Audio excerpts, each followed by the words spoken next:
अंकिता के रिजॉर्ट में रहने की वजह आपको हिला देगी। क्यों एक कमरे में रहने को मजबूर थी अंकिता? अंकिता हत्याकांड में रोज हो रहे नए नए खुलासे। कौन था वो वीआईपी जिसे स्पेशल सर्विस दी जानी थी?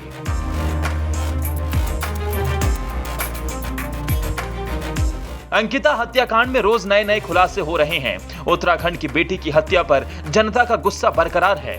उधर अंकिता और उसके दोस्त पुष्पदीप के बीच बातचीत की ऑडियो रिकॉर्डिंग सोशल मीडिया पर वायरल हो रही है। अंकिता की जम्मू में नौकरी करने वाले अपने फ्रेंड पुष्प की घटना के दिन अंतिम बार फोन पर बात हुई थी। रात करीब 8:30 बजे अंकिता ने फोन पर पुष्प को बताया कि वो फंस गई। पुष्पदीप ने अंकिता को अगले दिन किसी को भेजकर उसके घर श्रीकोट पहुंचाने की बात कही थी। अगर अंकिता अपने फ्रेंड की बात मान लेती और एक दिन रुक जाती तो उसकी जान बच सकती थी।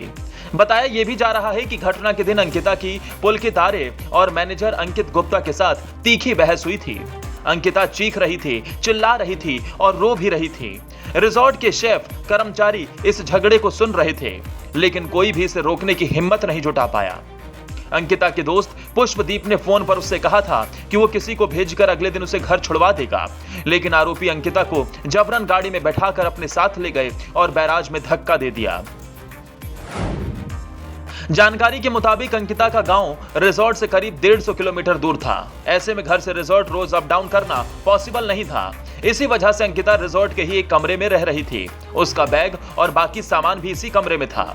अंकिता इसी बैग को रिजॉर्ट से अपने पास लाने की बात कर रही थी। वो किसी भी कीमत पर उस जगह को छोड़कर जाना चाहती थी।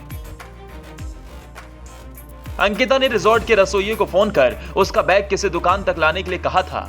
इसी दौरान वो बहुत रो रही थी। रसोइया कहीं बाहर था, लेकिन फिर भी उसने अंकिता को बोला कि मैं बीच रास्ते से वापस आ रहा हूं। उधर बीते शनिवार को सोशल मीडिया पर अंकिता और उसके दोस्त के कई व्हाट्सएप चैट वायरल हो गए। इनमें अंकिता ने वहां पर आने वाले एक मेहमान और अंकित के बारे में बहुत कुछ बताया।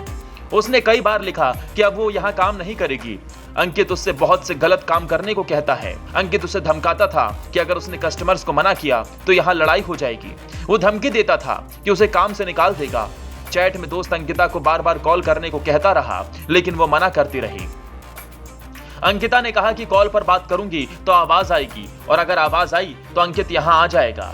ये सारी बातें दोनों के बीच 17 सितंबर यानी अंकिता की मौत से एक दिन पहले हुई थी। चैट के मुताबिक अंकित बोल रहा है कि तुम्हें गेस्ट हैंडल करने हैं, अगर नहीं किया तो तुम्हें काम से हटा देंगे और दूसरी लड़की रख लेंगे।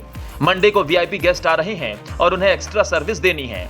मैंने बोला तो मैं क्या करूं? इस पर कहा गया कि वही स्पा वगैरह। अंकिता का कहना था, मैं बहुत इनसिक्योर फील कर रही हूं, बहुत गंदा होटल है ये, मुझे यहां काम नहीं करना। उधर राज्य के पूर्व मुख्यमंत्री हरीश रावत ने बीजेपी को घेरा है। कांग्रेस नेता रावत ने सवाल उठाया है कि आखिर किस वीआईपी गेस्ट के लिए अंकिता पर दबाव डाला जा रहा था, उसका नाम सामने आना चाहिए। पीड़ित परिवार से मिलने पहुंचे हरीश रावत ने पूछा कि आखिर किस वीआईपी गेस्ट को एस्कॉर्ट करने के लिए अंकिता पर दबाव डाला जा रहा था। पूछताछ करके उस चेहरे को भी बेनकाब करना चाहिए। देवभूमि में सेक्स की संस्कृति को बढ़ावा देने वाले वीआईपी का चेहरा जनता के सामने लाना चाहिए, चाहे वो फिर किसी का भी चेहरा क्यों ना हो। उत्तराखंड ऐसे दागदार चेहरे को माफ नहीं कर सकता।